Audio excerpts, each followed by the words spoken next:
வணக்கம் தலைமையிலே. இன்றைக்கு ஜூன் மாதம் 22ஆம் தேதி திங்கட்கிழமை. பதிவுகளில் நான் எப்போ தேதியை சொல்வது வழக்கம். ஏன்னா இன்றைய செய்தி நாளை இருப்பதில்லை. இன்னைக்கு நம்ம ஒன்று பேசுவது நாளைக்கு அது இருப்பதில்லை. இன்றைய நண்பன் நாளைக்கு எதிரியாக மாறுறான்.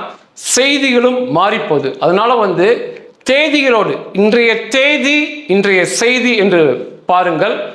துல்லியமாக உண்மையாக சொல்ல வேண்டும் என்று ரொம்ப குறிக்கோளாக இருப்பேன்.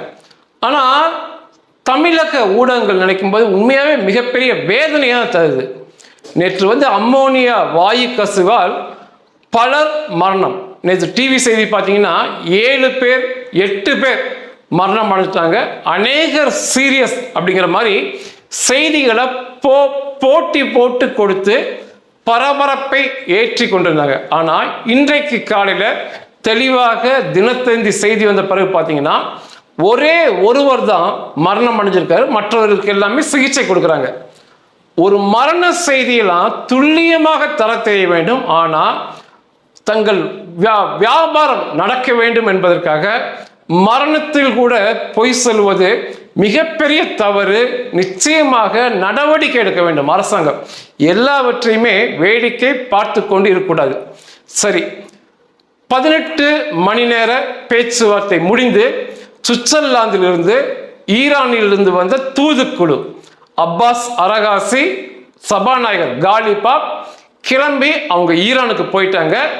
மீதம் டெக்னிக்கல் டீம் அப்படிம்பாங்க, தொழில்நுட்ப வல்லுநர்கள் அடங்கிய ஈரான் குழு அங்க இருக்கு. மற்றபடி வெளியுறவுத்துறை அமைச்சரும் சபாநாயகரும் கிளம்பி ஈரானுக்கு போயிட்டாங்க. நான் ஏற்கனவே பதிவு பண்ணேன், கை குலுக்க மாட்டாங்க, குரூப் போட்டோ சேர்ந்து புகைப்படம் எடுக்க மாட்டாங்க அப்படின்னு. அது அப்படியே நடந்துச்சு. நேற்று அவங்க அமெரிக்கர்களோட கை குலுக்கவில்லை. இது ஐஆர்ஜிசி அந்த பேடி இராணுவத்துடைய கட்டளை, கை கொடுக்கூடாதுன்னு சொல்லி அதை அப்படியே செய்து முடிச்சுட்டு போனாங்க. அவங்க வந்த விமானம் வழக்கம் போல இந்த பள்ளி மாணவிகள் கொல்லப்பட்டாங்க, அதனுடைய நினைவு என்று புகைப்படங்கள் வரைந்து கொண்டு அந்த விமானத்தில் வந்தாங்க. வழக்கம் போல ஒரு சீன் கிரியேட் பண்ணி. ஆனால் அவனுக்கு தான் அந்த மக்கள் 80,000 பேர்த்த படுகொலை செஞ்சது. அதை பற்றி எவனும் வாய் திறக்க மாட்டேங்கிறான். ஆனால் அந்த மாணவிகள் கொல்லப்பட்டதை இன்று வரைக்கு அது பெரிய பூதகரமான செயலாக காண்பித்து கொண்டிருக்காங்க. இந்த பேச்சுவார்த்தையில் எட்டப்பட்ட தீர்வுகள் சிலது மட்டுமே வெளி உலகத்துக்கு வந்திருக்கு, மற்றதெல்லாம் ரகசியம் காக்கப்படுது. இன்னைக்கெல்லாம் பேச்சுவார்த்தை நடக்கும்போது அதில் என்ன பேசினார்கள் சொல்லி இமெயில் பண்ணுறது, டெலிஃபோனில் பேசுறது, செல்ஃபோனில் பேசுறது எல்லாமே ஆப்பிள் கம்பெனி தயாரித்து கொடுக்கின்ற லேப்டாப் மற்றும் செல்போனை தான் உபயோகப்படுத்துகிறாங்க. ஏனென்றால் மற்ற செல்போனை ரொம்ப எளிதாக கைப்பற்றி விடலாம், ஹேக் பண்ணலாம். ஆப்பிளில் அவ்வளோ சீக்கிரம் பண்ண முடியாது. அதனால் ஆப்பிள் லேப்டாப், ஆப்பிள் செல்போன் உபயோகித்து ட்ரம்பிடம் என்ன பேசினோம் என்று இமெயில் மூலமாக மற்றும் அந்த செல்போன் மூலமாக தகவலை ட்ரம்புக்கு சொன்னாங்க. பொதுவாக ஈரான் தரப்பில் அவர்கள் கேட்டது கிடைத்து விட்டது என்ற வெற்றியில் அவங்க போயிருக்காங்க. ஈரான் எண்ணெய் விற்பதற்கு எந்தவித தடையுமே இல்லை. இப்போவே இந்த ஒரு வாரத்திலேயே மில்லியன் கணக்கில் 10 லட்சம் கணக்கில் பேரல்களில் அவங்க எண்ணெய் வியாபாரம் செய்ய ஆரம்பிச்சிட்டாங்க. அதே போல் நஷ்ட ஈடு தருவதற்கு ஒப்புக்கொண்டாங்க. முதலாக கத்தார் நஷ்டீடை கொடுக்குறாங்க, பணமாக, டாலராக. கத்தார் தான் இன்னைக்கு பயங்கரவாதத்தை, இஸ்லாமிய பயங்கரவாதத்தை உலகத்தில் வளர்க்கும் நாடு. இன்னைக்குமே முதல் ஈரானுக்கு பணத்தை கத்தார் தான் கொடுக்குறாங்க.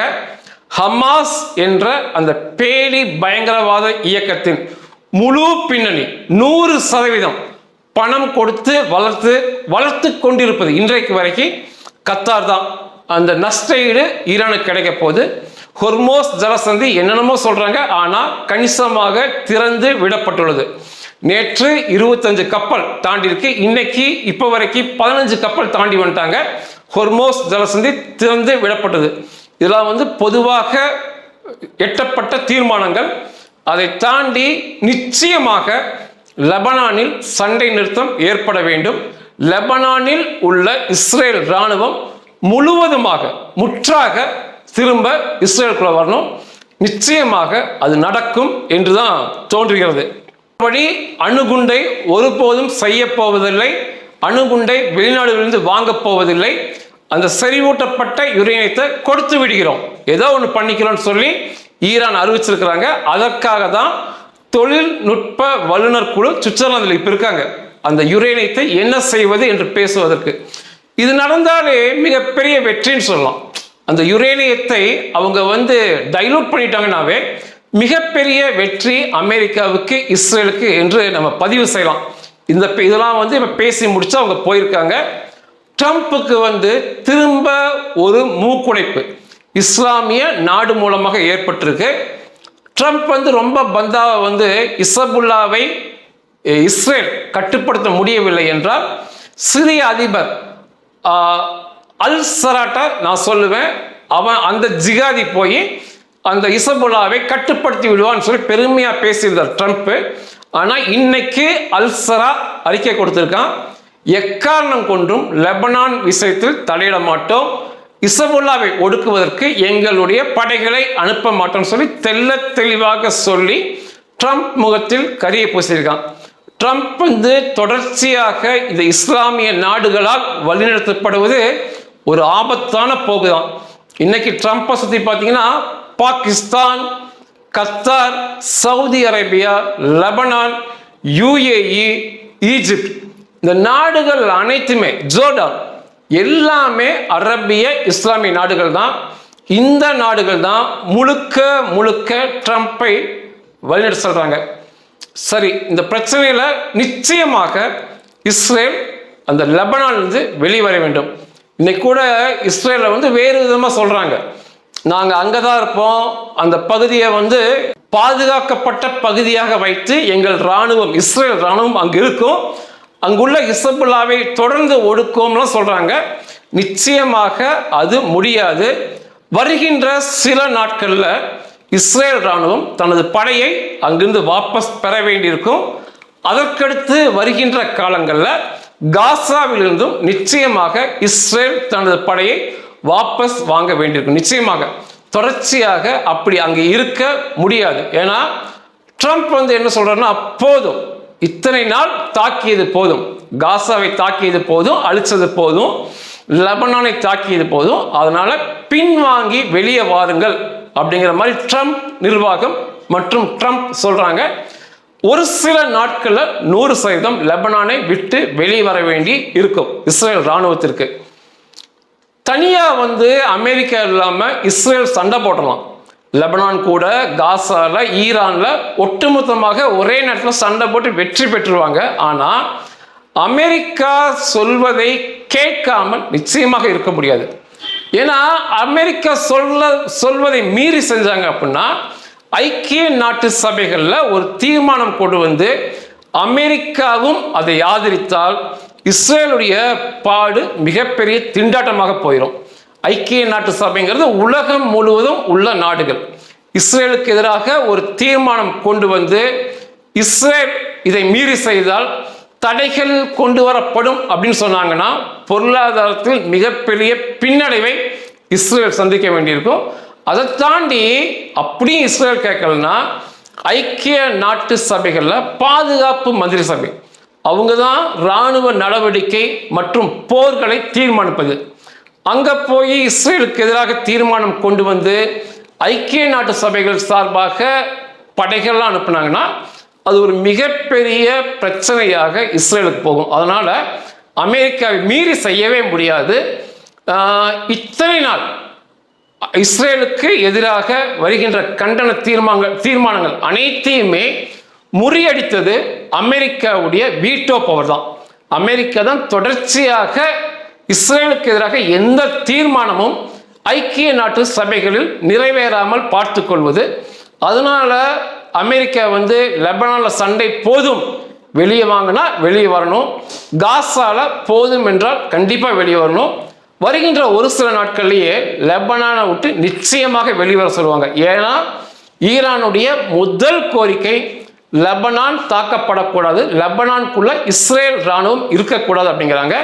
அதை தாண்டி வருகின்ற நாட்களில் காசாவிற்குள்ளும் இருக்கக்கூடாதுன்னு சொல்றாங்க. அப்படின்னா நிச்சயமாக இஸ்ரேல் வெளிவர வேண்டிய சூழல் ஏற்படும். உக்ரைனுக்கு அப்படி அல்ல.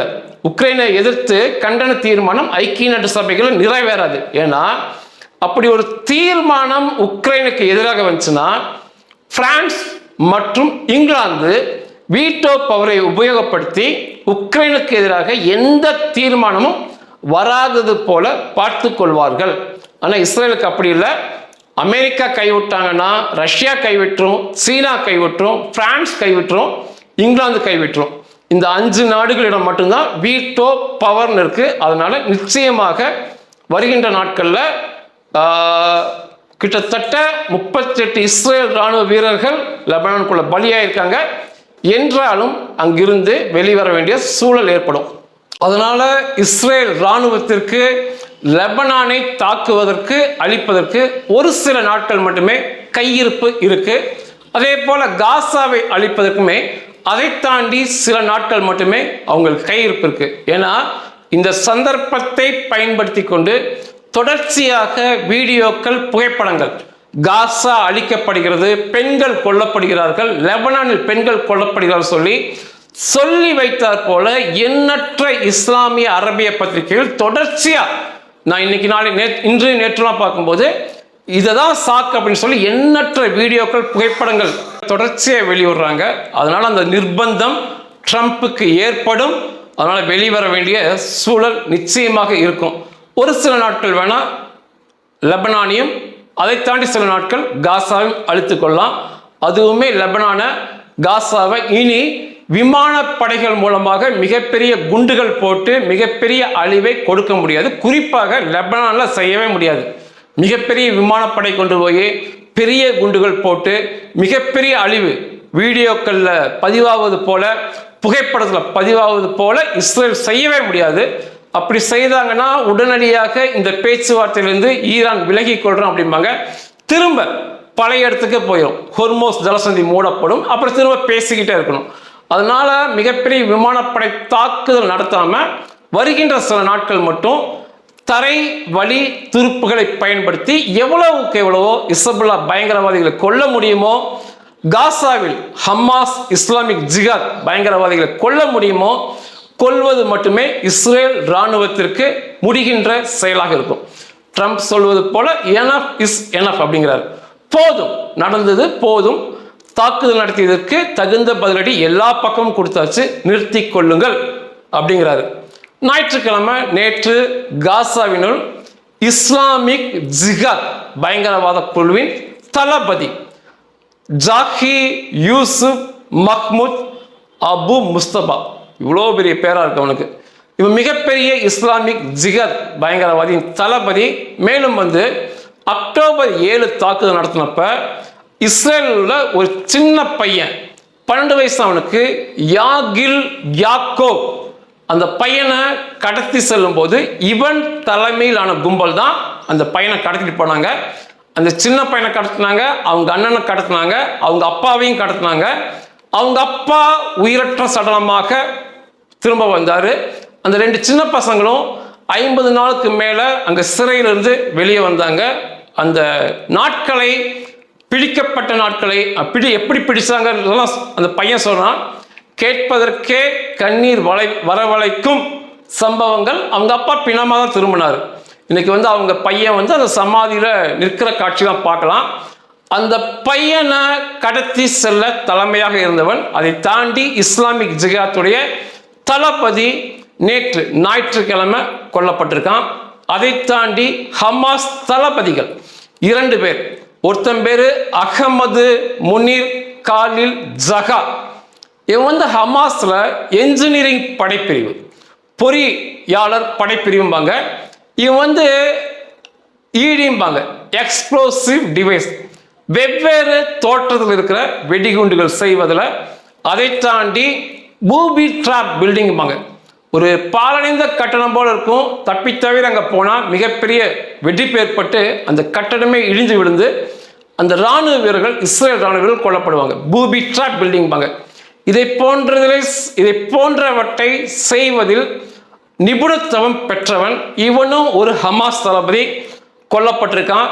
இன்னொருத்தன் உசைன் சஃபீத், இவனுமே ஹமாஸுடைய பிராந்திய தளபதி. இவன் ஸ்னைப்பர் கமாண்டர், நீண்ட தூரம் சுடக்கூடிய துப்பாக்கி கையாள்வது, அதற்குரிய பயிற்சி கொடுப்பதில் நிபுணத்துவம் பெற்றவன். இவனுமே பிராந்திய தளபதி. இந்த 3 பேர் கொல்லப்பட்டிருக்காங்க நேற்று. இது மிகப்பெரிய வெற்றி இஸ்ரேல் இராணுவ தரப்புக்கு. ஏன்னா எல்லோருமே தளபதிகள், ஒவ்வொரு துறையில நிபுணத்துவம் பெற்றவர்கள். இந்த 3 பேருமே, இந்த 3 பேருமே வான்வெளி தாக்குதலில் கொல்லப்பட்டிருக்காங்க. இவர்களை கொல்லும் போது கூட இருந்த அக்கம் பக்கம் இருந்த மக்கள் கொல்லப்பட்டிருக்காங்க. இன்னைக்கு செய்திகள் என்ன வருதுன்னா, 2 சின்ன பசங்க கொல்லப்பட்டிருக்காங்க. அதாவது அரபிய செய்திகள். பெண்கள் 4 பேர் கொல்லப்பட்டிருக்காங்க அப்படின்னு பெண்கள் அழுவது, சின்ன பசங்களை வச்சு அழுவது, கதறுவது. காசா ரத்த பூங்காவா மாறிடுச்சு அப்படின்லாம் பேசுறதை பார்க்கலாம். ஆனால் கொல்லப்பட்டதின் குறி இந்த 3 தளபதிகள், ஹமாஸ் பேடிகளின் தளபதிகள் தான். அவங்களை கொல்லும் போது உடல் இந்த மக்கள், பெண்கள், குழந்தைகள் கொல்லப்பட்டது உண்மைதான். ஆனால் இது மிகப்பெரிய வெற்றியாக நேற்று இஸ்ரேல் இராணுவத்திற்கு பார்க்கப்பட்டுச்சு. அதை தாண்டி லெபனானுக்குள்ள அலி அல் தஹர் என்ற மலைப்பகுதியில் தொடர்ச்சியாக தரை வழி சண்டை போயிட்டு இருக்கு. மிகப்பெரிய அளவில் விமானப்படை தாக்குதல் நடத்தக்கூடாது என்பதால் டாங்குகள், கவச வாகனங்கள், கமாண்டோ படை வீரர்கள் மூலமாக கடந்த 4 நாட்களாக அந்த மலைப்பகுதியில் தான் சண்டை போயிட்டு இருக்கு. அந்த மலைப்பகுதி சண்டையில தான் அதை பிடிப்பதற்கு ஏற்பட்ட முயற்சிகள் தான் 15 இஸ்ரேல் இராணுவ வீரர்கள் கொல்லப்பட்டாங்க. லெபனான்ல பொதுவாக நான் அங்கே இருக்கும்போதே இஸ்ரேல் இராணுவ வீரர்கள் மரணமடைவது இயல்பாக இருக்கும். ஏன்னா மலைப்பகுதி, ஒளிந்திருந்து தாக்குதல் நடத்துவது இஸ்புல்லா பயங்கரவாதிகளுக்கு மிக எளிதான வசதியான காரியமாக இருக்கும். ஏன்னா அது அவங்களுடைய பகுதி, அந்த மூளை முடுக்கெல்லாம் அவங்களுக்கு தெரியும். இஸ்ரேல் இராணுவ வீரர்களுக்கு அது தெரியாது. அதனால அங்கே கணிசமான உயிரிழப்பு ஏற்படுவது முதலே சகஜமாக இருந்துச்சு அந்த லெபனானுக்குள்ள. இன்னைக்கு ஒரு மனசோர்வுக்கு இஸ்ரேல் இராணுவ வீரர்கள் இன்னைக்கெல்லாம் போயிருப்பாங்க. ஏன்னா உயிரை கொடுத்து அந்த பகுதியை பிடிச்சாலுமே அங்கே இருக்க முடியாது. அலி அல் தஹர் பகுதியை இன்று அல்லது நாளை சண்டைகளை பிடிச்சிருவாங்க. பிடிச்சுமே பிரயோஜனம் இருக்காது. நிச்சயமா இன்னொரு 2 அல்லது 3 இஸ்ரேல் இராணுவ வீரர்கள் கொல்லப்படுவாங்க. வீர மரணத்துக்கு அப்புறம் அந்த பகுதி முழுவதும் பிடிக்கலாம்.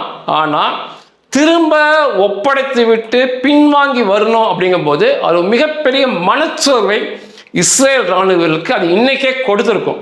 நிச்சயமாக இஸ்ரேல் அமெரிக்காவை மீறி நான் அங்கே தான் படைகளை வைத்திருப்பேன்லாம் சொல்லவே முடியாது. ஐக்கிய நாட்டு சபை அளவுக்கு கண்டனங்கள் போயிடும்.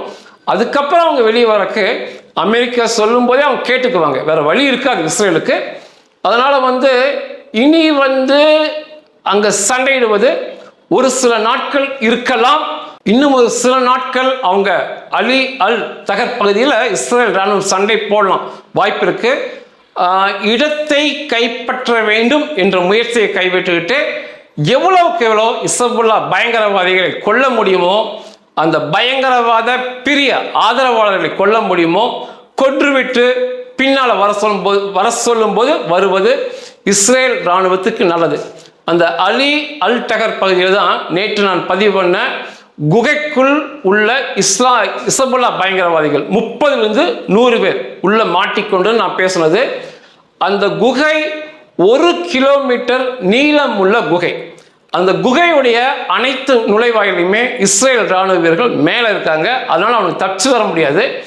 உள்ள எண்ணற்ற ஆயுதங்கள் இருக்கு. அந்த ஆயுதங்கள் மூலமாக உள்ள இருந்து கொண்டே ட்ரோன் மற்றும் மோட்டார் தாக்குதலில் அந்த பயங்கரவாதிகள் ஈடுபட்டிருந்தாங்க. நேற்று மிகப்பெரிய சண்டை அந்த குகையை சுற்றி நடந்து கொண்டு இருந்தது. நேற்று இஸ்புல்லாவுடைய கட்டளை தலைமையகமாக அந்த குகை மிகப்பெரிய வசதியோட மிகப்பெரிய குகை என்று சொல்லப்படுது.